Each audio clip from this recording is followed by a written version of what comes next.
Oke, assalamualaikum guys. Hari ini kita mau ke pantai Pasir Putih.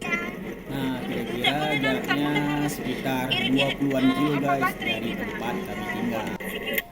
Nah, untuk menuju ke sana kita harus melewati perbukitan yang disuguhi oleh pemandangan yang indah. Untuk masuk ke dalam jangan lupa beli tiket masuk dulu ya. Nah, akhirnya kita sampai juga nih di pantai Pasir Putih Kurum Raya guys. Ya, ini dia sekilas pemandangan pantai Pasir Putih. Jadi hari ini kita ada acara makan-makan keluarga aja nih guys. Jadi kita memilih untuk makan-makannya di pantai Pasir Putih ini karena jarang kami kesini.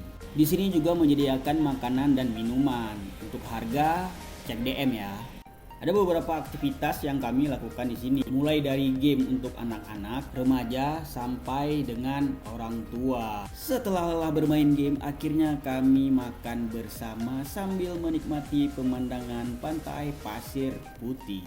Inilah liburan singkat kami di pantai Pasir Putih. Semoga ke depan kami bisa berkumpul lagi dan bisa liburan bersama lagi. Sekian dari saya. Assalamualaikum, sampai jumpa di next video.